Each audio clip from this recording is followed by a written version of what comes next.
Chapter 4 of 7 H.P. Lovecraft Stories. Chapter 4 The Alchemist.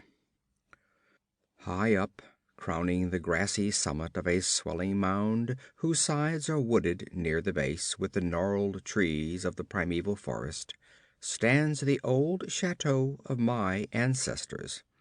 For centuries its lofty battlements have frowned down upon the wild and rugged countryside about, serving as a home and stronghold for the proud house whose honored line is older even than the moss-grown castle walls.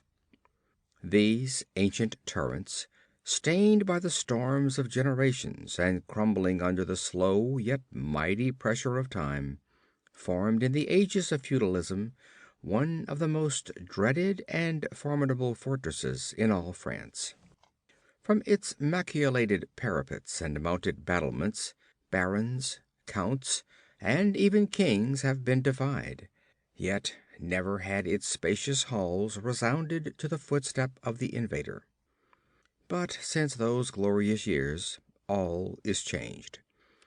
A poverty but little above the level of dire want, together with a pride of name that forbids its alleviation by the pursuits of commercial life, have prevented the scions of our line from maintaining their estates in pristine splendor, and the falling stones of the walls, the overgrown vegetation in the parks, the dry and dusty moat, the ill-paved courtyards and toppling towers without, as well as the sagging floors, the worm-eaten wainscots, and the faded tapestries within, all tell a gloomy tale of fallen grandeur. As the ages passed, first one, then another of the four great turrets were left to ruin, until the last but a single tower housed the sadly reduced descendants of the once mighty lords of the estate. It was in one of the vast and gloomy chambers of this remaining tower that I, Antoine, last of the unhappy and accursed Comtes de C, first saw the light of day, 90 long years ago. Within these walls, and amongst the dark and shadowy forests, the wild ravines and grottos of the hillside below, were spent the first years of my troubled life. My parents I never knew.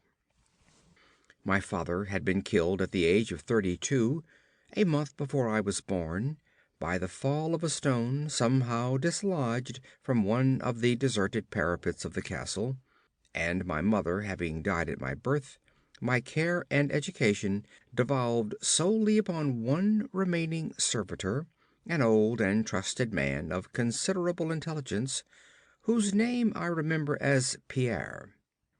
I was an only child, and the lack of companionship which this fact entailed upon me was augmented by the strange care exercised by my aged guardian in excluding me from the society of the peasant children, whose abodes were scattered here and there upon the plains that surround the base of the hill. At the time, Pierre said that this restriction was imposed upon me because my noble birth placed me above association with such plebeian company.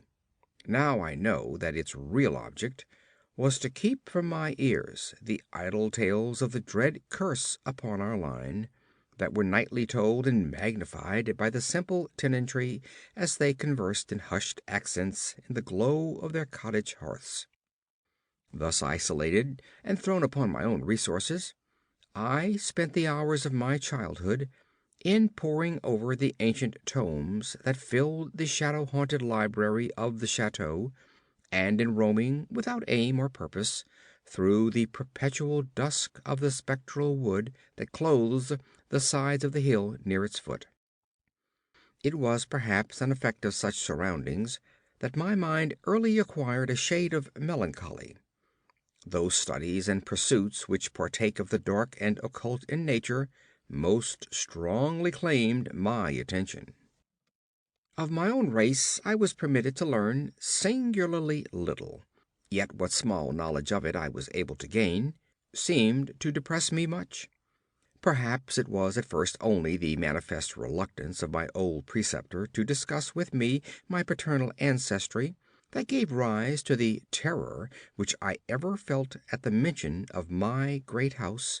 Yet as I grew out of childhood, I was able to piece together disconnected fragments of discourse let slip from the unwilling tongue which had begun to falter in approaching senility, that had a sort of relation to a certain circumstance which I had always deemed strange, but which now became dimly terrible. The circumstance to which I allude is the early age at which all the comps of my line have met their end. Whilst I had hitherto considered this but a natural attribute of a family of short-lived men, I afterward pondered long upon these premature deaths, and began to connect them with the wanderings of the old man, who often spoke of a curse which for centuries had prevented the lives of the holders of my title from much exceeding the span of 32 years. Upon my 21st birthday, the aged Pierre gave to me a family document which he said had for many generations been handed down from father to son, and continued by each possessor. Its contents were of the most startling nature, and its perusal confirmed the gravest of my apprehensions. At this time my belief in the supernatural was firm and deep-seated, else I should have dismissed with scorn the incredible narrative unfolded before my eyes. The paper carried me back to the days of the 13th century, when the old castle in which I sat had been a feared and impregnable fortress. It told of a certain ancient man who had once dwelt on our estates, a person of no small accomplishments, though little above the rank of peasant, by name Michael, usually designated by the surname of Mauvais the Evil, on account of his sinister reputation. He had studied beyond the custom of his kind, seeking such things as the philosopher's stone or the elixir of eternal life, and was reputed wise in the terrible secrets of black magic and alchemy. Michael Mauvais had one son named Charles, a youth as proficient as himself in the hidden arts, and who had therefore been called le sorcier, or the wizard. This pair, shunned by all honest folk, were suspected of the most hideous practices. Old Michael was said to have burnt his wife alive as a sacrifice to the devil, and the unaccountable disappearances of many small peasant children were laid at the dreaded door of these two. Yet through the dark natures of the father and the son ran one redeeming ray of humanity. The evil old man loved his offspring with fierce intensity, whilst the youth had for his parent a more than filial affection. One night the castle on the hill was thrown into the wildest confusion by the vanishment of young Godfrey, son to Henri the Comte. A searching party, headed by the frantic father, invaded the cottage of the sorcerers, and there came upon old Michael Mauvais busy over a huge and violently boiling cauldron. Without certain cause, in the ungoverned madness of fury and despair, the Comte laid hands on the aged wizard, and ere he released his murderous hold, his victim was no more. Meanwhile, joyful servants were proclaiming aloud the finding of young Godfrey in a distant and unused chamber of the great edifice, telling too late that poor Michael had been killed in vain. As the Comte and his associates turned away from the lowly abode of the alchemists, the form of Charles Le Sorcier appeared through the trees. The excited chatter of the menials standing about told him what had occurred, yet he seemed at first unmoved at his father's fate. Then, slowly advancing to meet the Comte, he pronounced in dull yet terrible accents the curse that ever afterward haunted the House of C. May ne'er a noble of thy murderous line survive to reach a greater age than thine, spake he, when suddenly leaping backwards into the black wood, he drew from his tunic a phial of colorless liquid, which he threw in the face of his father's slayer as he disappeared behind the inky curtain of the night. The Comte died without utterance, and was buried the next day, but little more than 32 years from the hour of his birth. No trace of the assassin could be found, though relentless bands of peasants scoured the neighboring woods and the meadowlands around the hill. Thus time and the want of a reminder dulled the memory of the curse in the minds of the late Comte's family, so that when Godfrey, innocent cause of the whole tragedy and now bearing the title, was killed by an arrow while hunting at the age of 32, there were no thoughts save those of grief at his demise. But when, years afterward, the next young Comte, Robert by name, was found dead in a nearby field from no apparent cause, the peasants told in whispers that their seigneur had but lately passed his 32nd birthday when surprised by early death. Louis, son of Robert, was found drowned in the moat at the same fateful age, and thus down through the centuries ran the ominous chronicle, Henri, Roberts, Antoines, and Armands, snatched from happy and virtuous lives when a little below the age of their unfortunate ancestor at his murder. That I had left at most but 11 years of further existence was made certain to me by the words which I read. My life, previously held at small value, now became dearer to me each day as I delved deeper and deeper into the mysteries of the hidden world of black magic. Isolated as I was, modern science had produced no impression upon me, and I labored as in the Middle Ages, as rapt as had been old Michael and young Charles themselves in the acquisition of demoniacal and alchemical learning. Yet, read as I might, in no manner could I account for the strange curse upon my line. In unusually rational moments I would even go so far as to seek a natural explanation, attributing the early deaths of my ancestors to the sinister Charles Le Sorcier and his heirs. Yet, having found upon careful inquiry that there were no known descendants of the Alchemist, I would fall back to my occult studies, and once more endeavor to find a spell that would release my house from its terrible burden. Upon one thing I was absolutely resolved. I should never wed, for since no other branches of my family were in existence, I might thus end the curse with myself. As I drew near the age of 30, old Pierre was called to the land beyond. Alone I buried him beneath the stones of the courtyard, about which he had loved to wander in life. Thus was I left to ponder on myself as the only human creature within the great fortress, and in my utter solitude my mind began to cease its vain protest against the impending doom, to become almost reconciled to the fate which so many of my ancestors had met. Much of my time was now occupied in the exploration of the ruined and abandoned halls and towers of the old chateau, which in youth fear had caused me to shun, and some of which old Pierre had once told me had not been trodden by human foot for over 4 centuries. Strange and awesome were many of the objects I encountered. Furniture covered by the dust of ages and crumbling with the rot of long dampness met my eyes.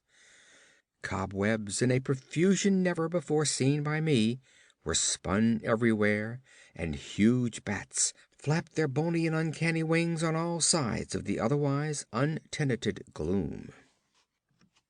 Of my exact age, even down to days and hours, I kept a most careful record, for each movement of the pendulum of the massive clock in the library told off so much more of my doomed existence. At length I approached that time which I had so long viewed with apprehension. Since most of my ancestors had been seized some little while before they reached the exact age of the Comte Henri at his end, I was every moment on the watch for the coming of the unknown death. In what strange form the curse should overtake me, I knew not, but I was resolved at least that it should not find me a cowardly or a passive victim. With new vigor I applied myself to my examination of the old chateau and its contents. It was upon one of the longest of all my excursions of discovery in the deserted portion of the castle, less than a week before that fatal hour which I felt must mark the utmost limit of my stay on earth, beyond which I could not have even the slightest hope of continuing to draw breath, that I came upon the culminating event of my whole life. I had spent the better part of the morning in climbing up and down half ruined staircases in one of the most dilapidated of the ancient turrets. As the afternoon progressed, I sought the lower levels, descending into what appeared to be either a medieval place of confinement or a more recently excavated storehouse for gunpowder. As I slowly traversed the niter encrusted passageway at the foot of the last staircase, the paving became very damp, and soon I saw by the light of my flickering torch that a blank, water-stained wall impeded my journey. Turning to retrace my steps, my eye fell upon a small trap-door with a ring, which lay directly beneath my feet. Pausing, I succeeded with difficulty in raising it, whereupon there was revealed a black aperture, exhaling noxious fumes, which caused my torch to sputter, and disclosing in the unsteady glare the top of a flight of stone steps. As soon as the torch, which I lowered into the repellent depths, burned freely and steadily, I commenced my descent. The steps were many, and led to a narrow stone-flagged passage, which I knew must be far underground. This passage proved of great length, and terminated in a massive oaken door, dripping with the moisture of the place, and stoutly resisting all my attempts to open it. Ceasing after a time my efforts in this direction, I had proceeded back some distance toward the steps, when there suddenly fell to my experience one of the most profound and maddening shocks capable of reception by the human mind. Without warning, I heard the massive door behind me creak slowly open upon its rusted hinges. My immediate sensations are incapable of analysis. To be confronted in a place as thoroughly deserted as I had deemed the old castle, with evidence of the presence of man or spirit, produced in my brain a horror of the most acute description.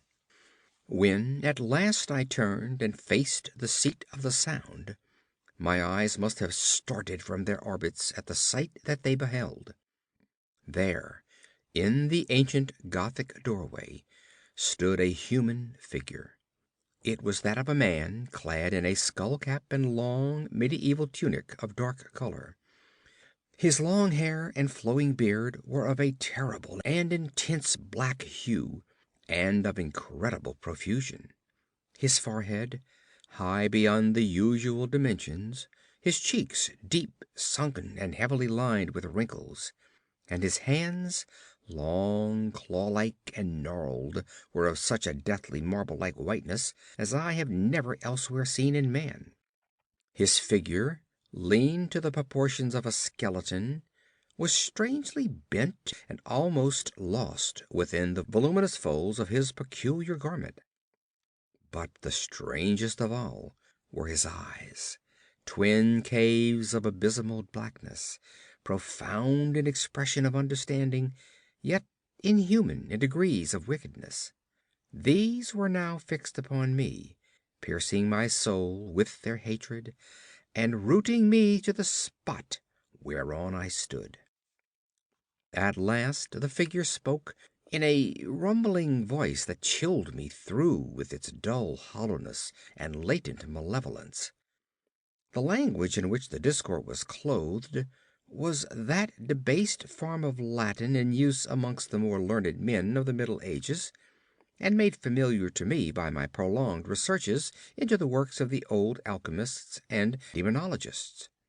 The apparition spoke of the curse which had hovered over my house, told me of my coming end, dwelt on the wrong perpetuated by my ancestor against old Michael Mauvais, and gloated over the revenge of Charles Le Saucier.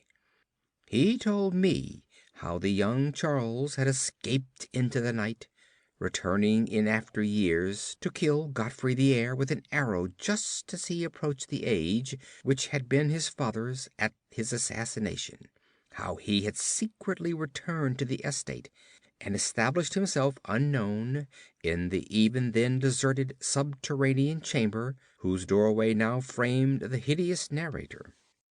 How he had seized Robert, son of Godfrey, in a field, forced poison down his throat, and left him to die at the age of 32, thus maintaining the foul provisions of his vengeful curse.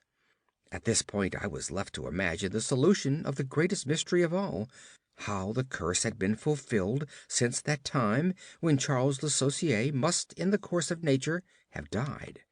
For the man digressed into an account of the deep alchemical studies of the two wizards, father and son, speaking most particularly of the researches of Charles Le Saucier concerning the elixir which should grant to him who partook of it eternal life and youth.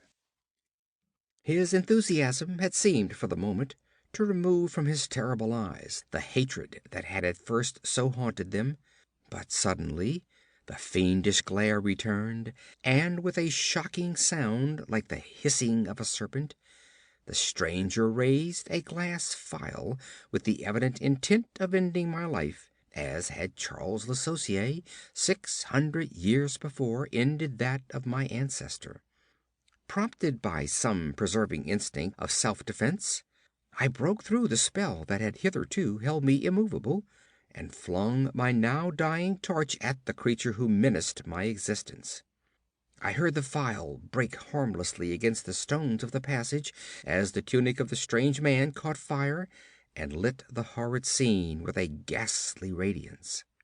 The shriek of fright and impotent malice emitted by the would-be assassin proved too much for my already shaken nerves, and I fell prone upon the slimy floor in a total faint.